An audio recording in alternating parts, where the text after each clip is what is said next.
Welcome. Take It Up with Jessica Lee. I'm here with John Trembley, who's the VP of Marketing at Evolv Technology. Hi, John. Welcome to the show. Hi, Jessica. Thanks for having me. Your technology is so cool. Now, the technology allows you to do AI, machine learning kind of algorithm to test out iterations of marketing. And I know we use the A/B testing, but this is something much better. Tell us about your technology, please. Yeah, for sure. It's actually very exciting. I started with the company about 6 months ago, and the company is only about a year old. And it is such an interesting space. I mean, the whole user experience, customer experience has become such an integral part of business success. And where we come in is we really focus on what we call perfecting the customer experience. Of course, we'll never get there. It's a goal, and it's something that is constantly changing. I mean, when you think about the customer experience on a website or a mobile app, there's so many variables. There's seasonality, there's weather, there's events in the industry. I mean, obviously, COVID has completely changed a lot of companies' digital presence and what they need to do with their digital presence. So it's been a very exciting space. And we're very much in the experimentation sector, so helping companies conduct experiments and figure out what's going to optimize their customer journey. Where we're a little different is we really focus on associating with key performance indicators or key goals that they have. And what we see today is a lot of companies have pretty significant growth targets. So they're looking to not only increase their revenue or increase their customer base or increase their attach rates or increase their upsell. There's just a lot of those different KPIs out there, but increasingly it has to be through their digital channels. So their website, their mobile apps, and that requires some significant testing, experimentation. And a lot of companies are not short on ideas. There's a lot of ideas out there that they have. And the tools that they've used up until now have really been traditional A/B testing.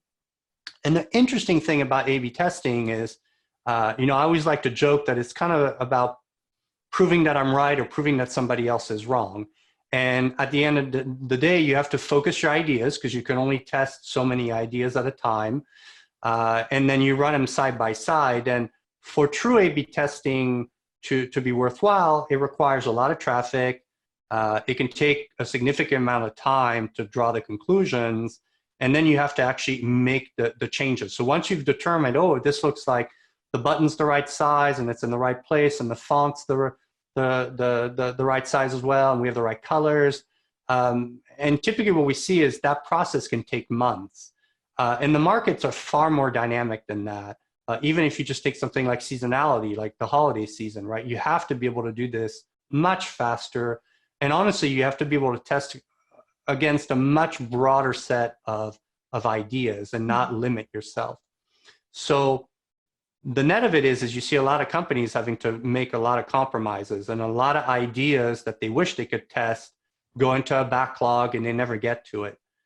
The beauty of the technology that Evolv has and the platform that we have is it doesn't force you to make any of those compromises.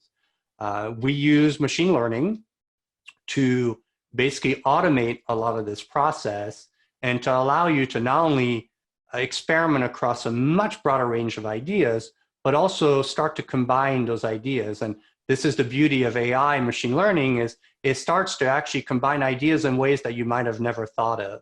And I would say one of the biggest values and compliments that we get is customers saying, hey, you found the needle in the haystack.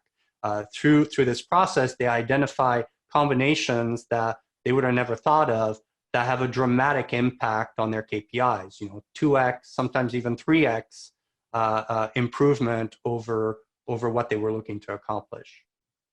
So I can see this as a capability that will really accelerate the experimentation to try so many different factors and combining them. So those who actually use your technology are able to arrive at those optimized results much faster. And they continue to repeatedly improve that with your technology. Now, to do that, you do need a lot of data. Like you said, you need data. So I would think that big companies that have a lot of consumers, maybe the retail space that has a lot of traffic, can do that. Tell us maybe a couple of use cases of how you're helping certain clients now. Yeah, no, absolutely. And you're totally right. I mean, our whole point is that we'll help you discover more winning ideas, and then we'll put those immediately to use. So as we learn, and as we identify winners or combinations that are performing better, we make sure that traffic and visitors start to see those right away. So we also shorten this gap of how long it takes you to actually apply the learnings and put into practice, so you can have gains. So some of the use cases, they're pretty straightforward, although there's some really interesting ones out there. We have one a customer who's in the communication and media space, one of the big companies here in the US. And one of the challenges that they were dealing with was when to ask for a credit check. So when you think about it, if I'm going online and I'm shopping for my next mobile phone and my next mobile plan, at some point I have to make sure that you're credit worthy. But if I do it too soon, I may upset the sales cycle because I haven't earned the right to do it right then. But also, if I do it too late into the journey, you may run into a situation where I've made you jump through a ton of hoops only to find out that you're not credit worthy, and now I've kind of resulted in a poor customer experience.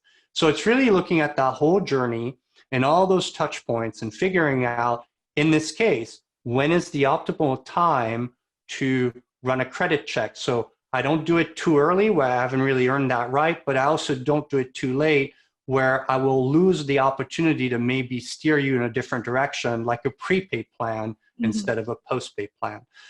So in this particular case, through experimentation, we identify where was the best place to do that. And as a result, the conversion rates went significantly higher. So that's one example.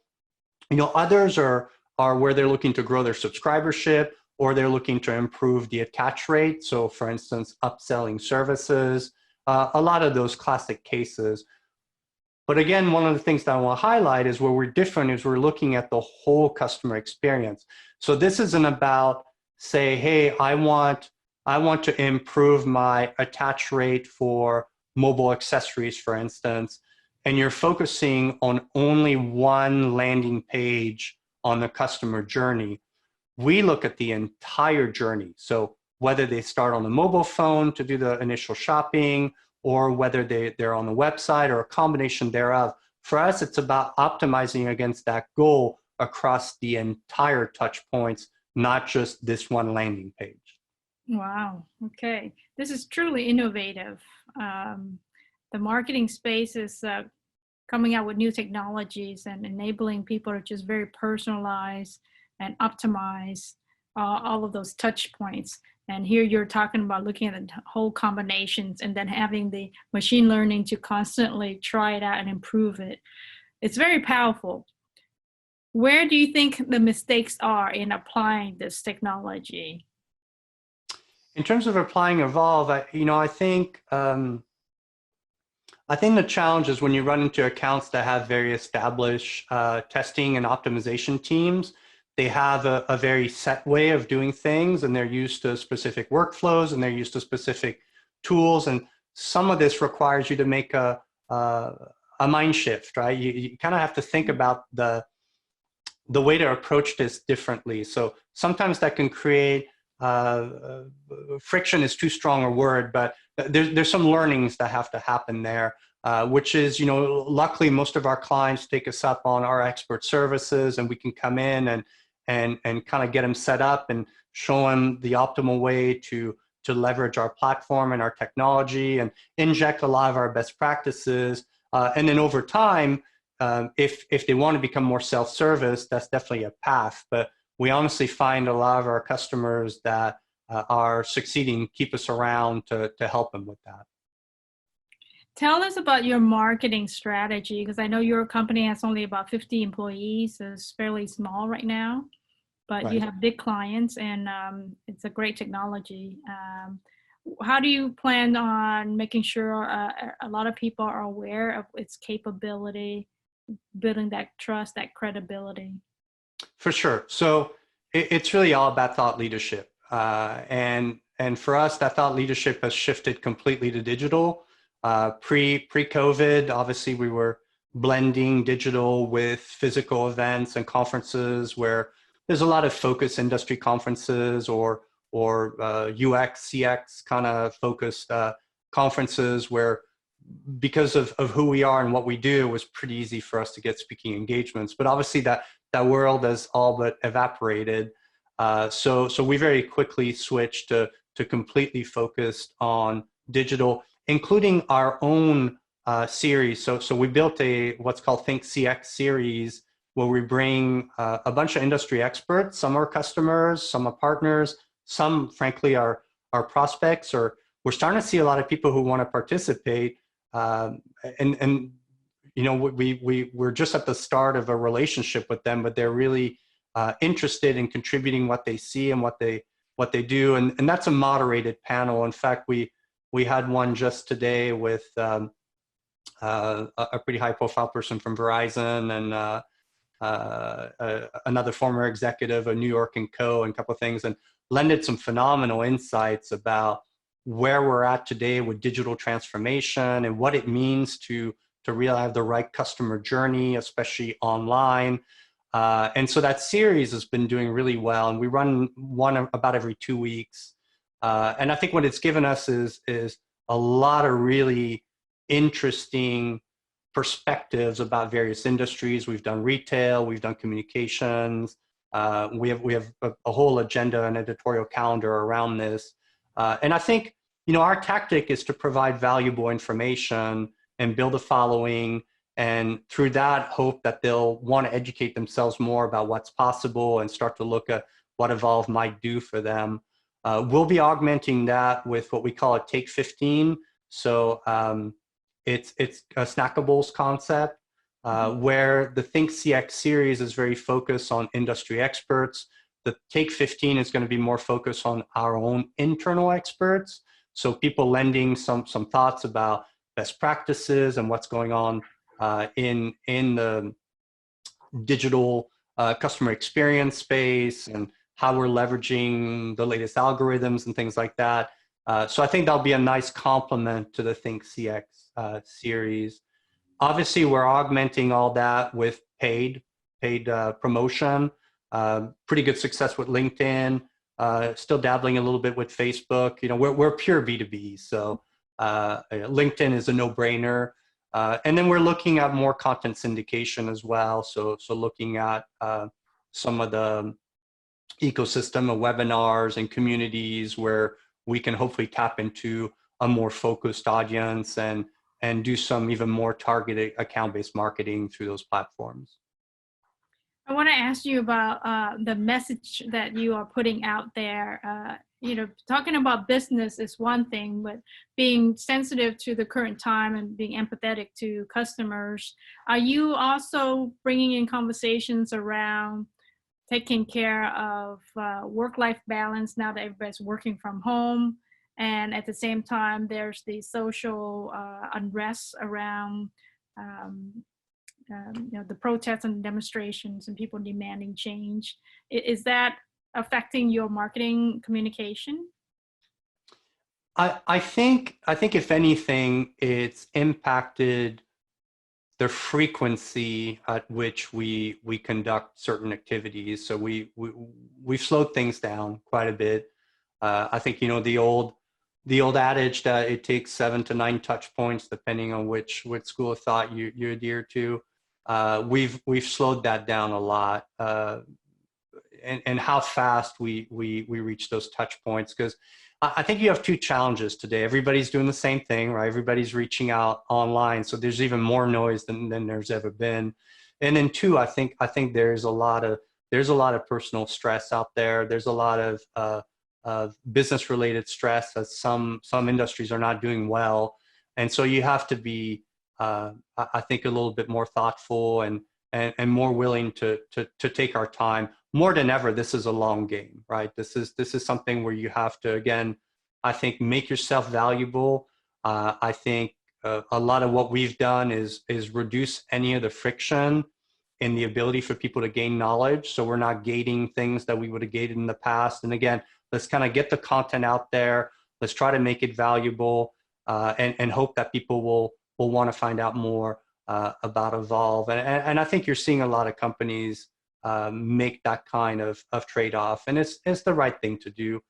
On an outward-facing side, we as a company have been more supportive of everything that's going, whether it's stay at home and stay safe, and really encourage our own employees not to go out, and equip them with ways to work better from home, and making those investments. So I think that's an investment that we as a company have decided to make, to do our share, to make sure that nobody's putting themselves at risk. And in terms of the social outrest, I think, like so many companies, we're rethinking our own processes and what can we do to continue to make it as inclusive an environment. I think as a company, we've done well. If you look at our executive team and the extended management team, it is, reasonably integrated for a company our size, but that doesn't mean that we can't do a better job. And it goes beyond just a Black Lives Matter kind of message, although that's really important to us at this point, given what's going on. And we've even put out a blog article, and I've done some social posts out there, which I think is really interesting, because in the past, as a company, you probably would have just decided that that was more of a personal nature and you wouldn't put your brand behind it. But I think, like so many companies out there, we've decided that maybe that's part of the systemic problem, is that companies want to stay out of it. And we've made a concerted effort to be more active and really promote more thinking, critical thinking around this. And again, looking inward about what can we do to continue to improve our own positioning and ability to create a safe and inclusive environment for our employees. Yeah, and I think that business involving in speaking out and promoting progress is, I would say, driven by also the employee being a lot more vocal on social issues and expecting their leaders to take a stand. And we've seen all of the kind of internal turmoil, like at Google, for example, but it certainly is driving a change in the leaderships taking a stand and speaking out. Yeah, for sure. And we've seen, as you can imagine, some of our younger employees be very vocal in our all hands meetings, making suggestions and asking what can we do differently. And one of the things that we did is we pulled together a cross-functional team, which is all volunteers, and executives purposely stayed off that team. So we're trying to empower the employee base to help us figure out as a company what we want to accomplish and what we think is reasonable. And I applaud all the companies that are taking those steps, but I would say with some of the larger companies, you're seeing the pattern of its top executives that are still maybe not able to think a little differently about what behavior the company could take on. So I'm really happy to see that we've opened it up, and that the team is mainly composed of employees, cross-functional and different ages, who all really want to get into this conversation. Yeah, no, I think it's great. I'm really glad to hear that, being a small company, because I think sometimes the big companies who are public, they need to say something, right? But small companies often are more quiet, so that's fantastic. And I really like your technology. I think it's phenomenal. So thank you so much, John, for being on the show to talk about what Evolv does and sharing with us what's going on with your companies making a progress too. Jessica, it was my pleasure. Thank you so much. There you have it. Check it out with Jessica Lee, John Trembley from Evolv Technology.